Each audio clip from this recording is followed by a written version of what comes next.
यदि मेरी इच्छा होती तो संपूर्ण पांचाल को भस्म कर देता, परंतु मेरी आशाएं कुछ और हैं। इसलिए यदि जीवित रहना चाहते हो तो पांचाल लौट जाओ, अन्यथा कुरु राज्य के सीमा के भीतर तुम सबके प्राण हस्तिनापुर के सैनिकों के हाथों में होंगे।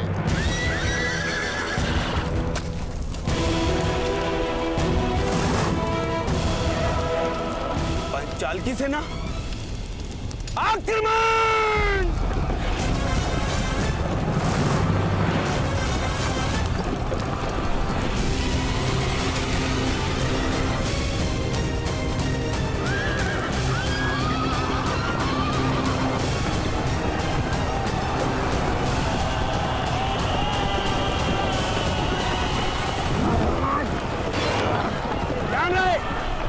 हस्तिनापुर की सीमा में प्रवेश न करने पाए। वो देखो, भुगतग्राम की तरफ जा रहे हैं। पीछा करो!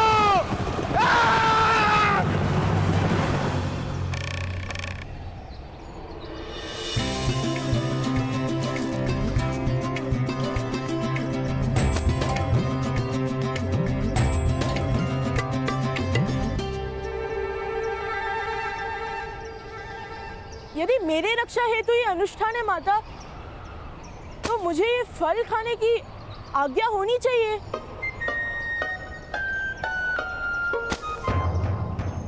जेठ भ्राता, जब होम पूर्ण हो जाएगा तो प्रसाद भी मिल जाएगा। धैर्य रखिए।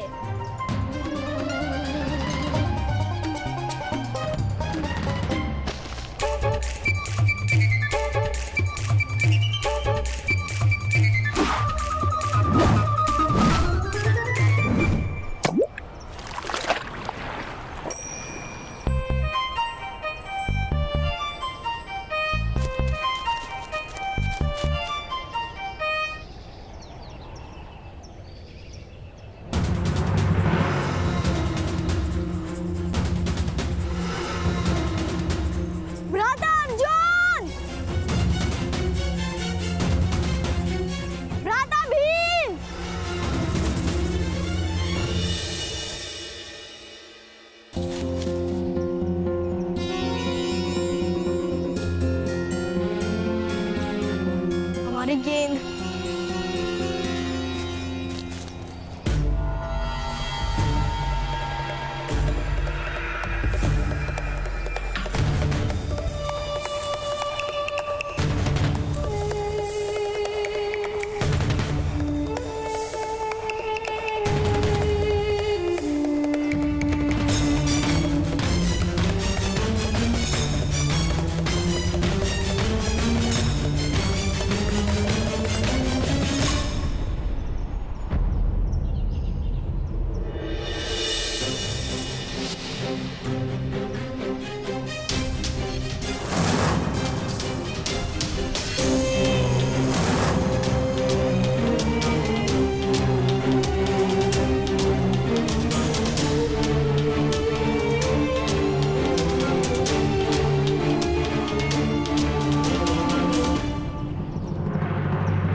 क्या हुआ सैनिक महोदय? पांचाल के सैनिक कहाँ गए? पांचाल के सैनिक भुगतग्राम के अंदर घुसे हुए हैं, और यही नहीं, पांचाल के सैनिकों ने भुगतग्राम की प्रजा को अपना बंदी बना लिया है। यदि हमने अंदर प्रवेश किया तो उनके प्राण संकट में आ सकते हैं। यदि आप नहीं ठहरे रहेंगे तो उनके प्राणों पर और अधिक संकट आ सकता है। चलिए। परंतु हमें अंदर जाने के आदेश नहीं है, और मैं आदेश की प्रतीक्षा नहीं कर सकता।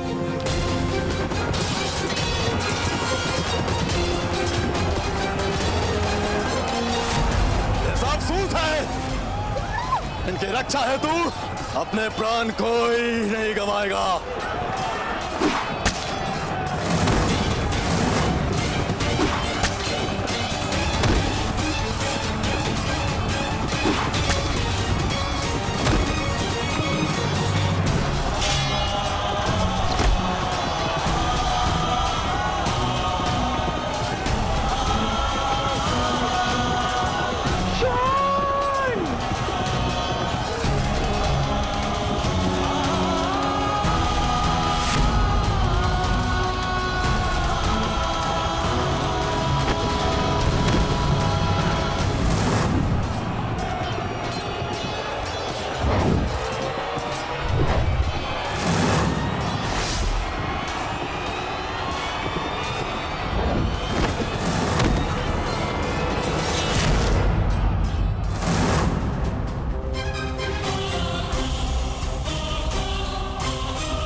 तुम्हारी रक्षा हेतु कौन आएगा?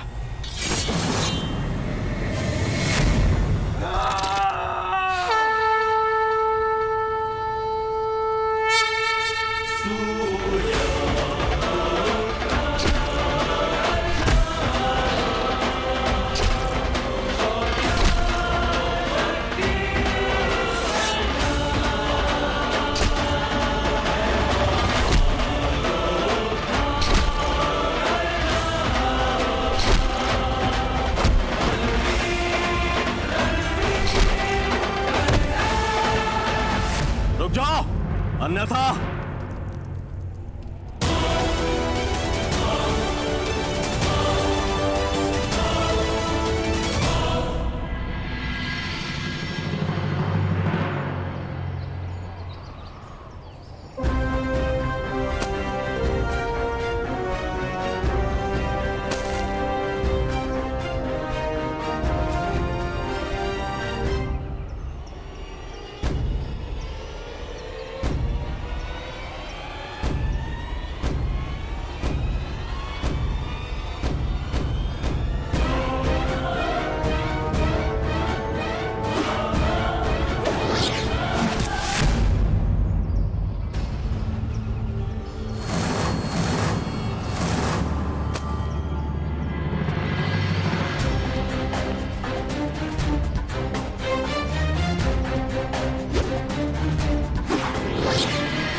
आप पद्मूदय महोदय, कौन है आप?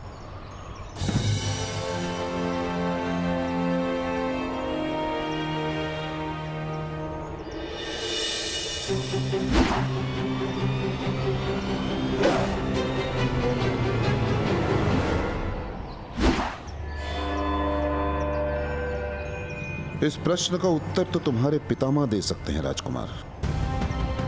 एक मनुष्य का परिचय उसका सामर्थ्य होता है और वही उसका उचित परिचय होता है।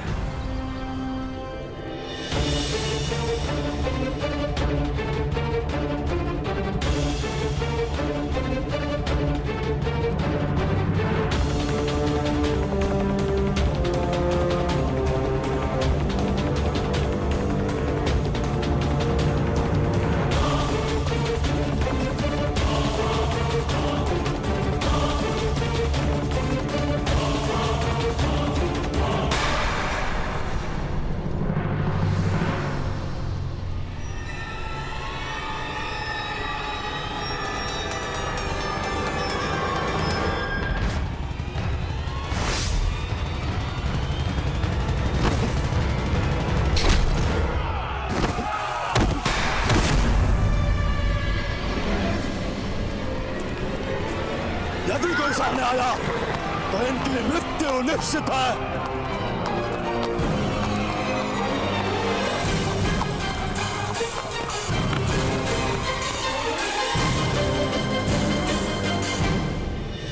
गांधार राज की जय हो।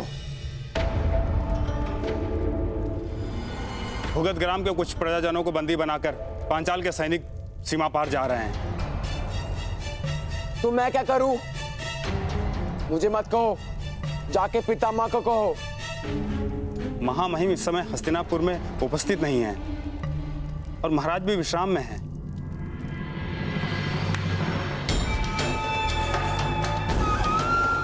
क्या पुत्र, यदि सूतों को बंदी किया है तो उनकी रक्षा हेतु हमारा नया मित्र कर्ण ही वहां गया होगा। वो हमारा मित्र नहीं है मामा श्री। तो अब हो जाएगा मेरे होने वाले सम्राट। जिस अवसर की इतनी प्रतीक्षा हम कर रहे थे वो शीघ्र ही तुम्हें प्राप्त हो गई, और सद्भाग्य से पांडव भी इस समय कुछ अनुष्ठान में लगे हुए हैं। इस अवसर का लाभ उठाओ पुत्र, शीघ्रता करो। और स्मरण रहे, मनुष्य के स्वभाव गुणों में समय सूचकता आवश्यक है। अवसर का अपमान न करो।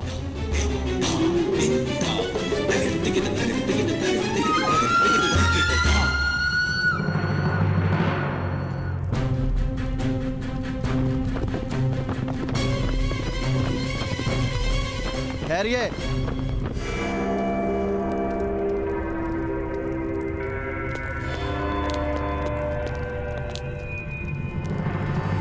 क्या हुआ? आप लोग यहाँ क्यों ठहरे हुए? यह हस्तिनापुर की सीमा है, आगे पांचाल का क्षेत्र आरंभ होता है। हमें पांचाल में जाने की आज्ञा नहीं। यदि हम पांचाल की सीमा में घुसे तो यह युद्ध का आह्वान माना जा सकता है। किंतु वो सैनिक मेरे परिवार और ग्रामजनों को उठाकर बंदी बनाकर ले गए। आपका कर्तव्य है उनकी रक्षा करना।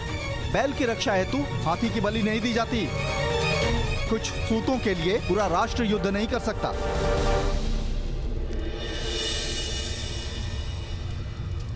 ना मैं सैनिक हूं और ना ही राष्ट्र सेवक, और मुझ पर कोई बंधन भी नहीं है। और यदि है तो मैं उसे मान्य नहीं करता। अगर उस पार गए तो अवश्य दंड मिलेगा, पकड़े गए तो पांचाल दंड देगा, और लौट कर आए तो हस्तिनापुर दंड देगा। तो अपने महाराज से कह दीजिए कि राजकुमार दुर्योधन भी दंड के भागी है, क्योंकि अपनी प्रजाजनों की रक्षा का समय हो तो मैं राजनीति का विचार नहीं कर सकता।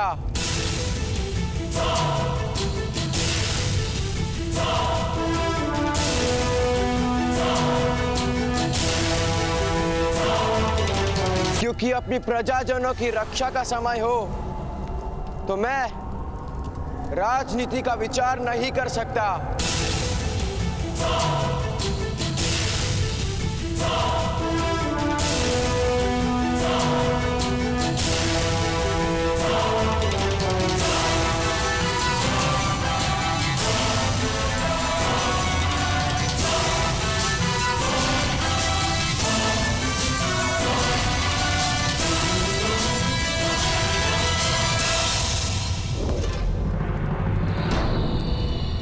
चलो मित्रगण,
मेरा श्वास, मेरा ध्यान, मेरी आस, मेरा अभ्यास हो तुम।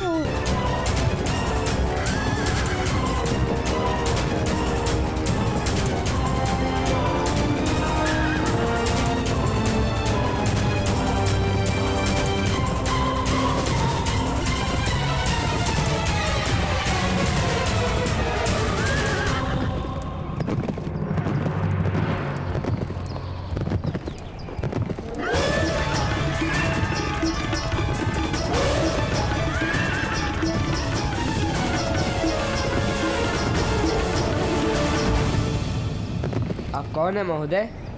किस प्रकार संभव किया आपने? भारद्वाज पुत्र द्रोण के लिए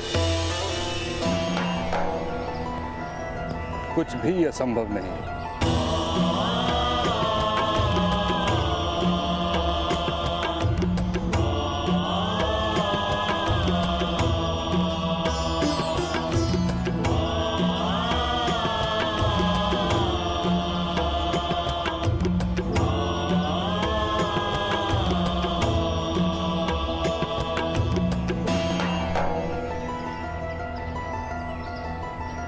प्रणाम गुरुद्रोण।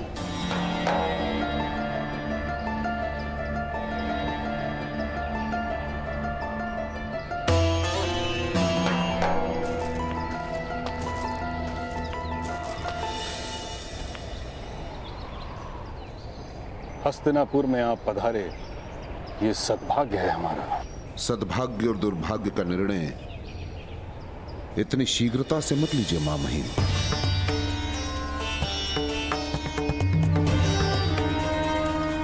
आपको भली भांति ज्ञात होगा कि मेरे पिता गुरु भारद्वाज के आश्रम में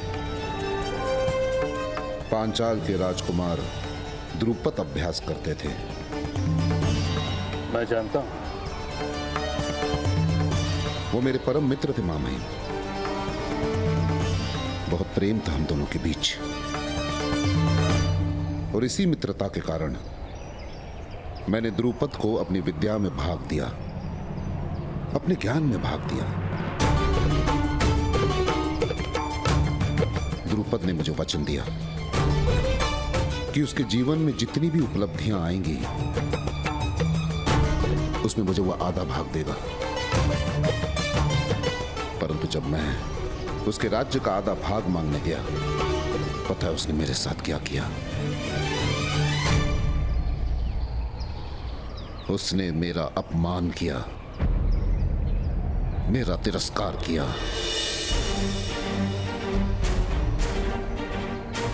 मेरे अधिकार पर स्वार्थ का आरोप लगाया। स्वार्थी कहा मुझे। उसने केवल एक मित्र का अपमान नहीं किया, उसने एक शिक्षक का भी अपमान किया। और उसी दिन महामहिम मैंने प्रण ले लिया कि एक शिक्षक के अपमान का प्रतिशोध शिष्य लेंगे।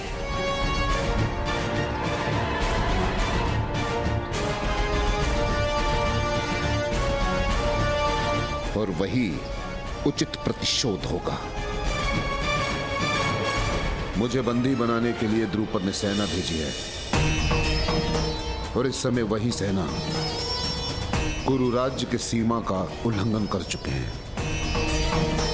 हो सकता है इससे भी अधिक सेना आए।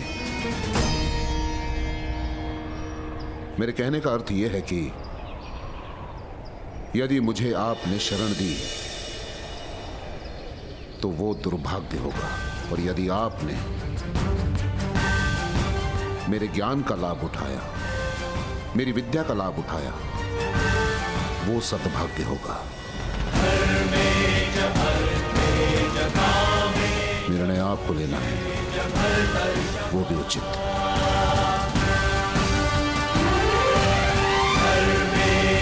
गुरुदेव, सूर्य ग्रहण से होने वाले अंधकार को दुर्भाग्य माना जाता है, किंतु मेघों से जो छाया अंधकार होता है वो तो सद्भाग्य का प्रथम चिन्ह है।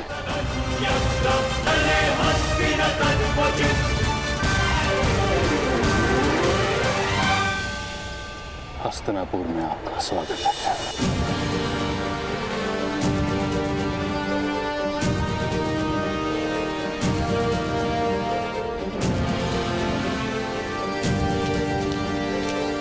महामहिम, पांचाल के सैनिक कुछ सूत बंदियों को ले गए पांचाल जा रहे हैं।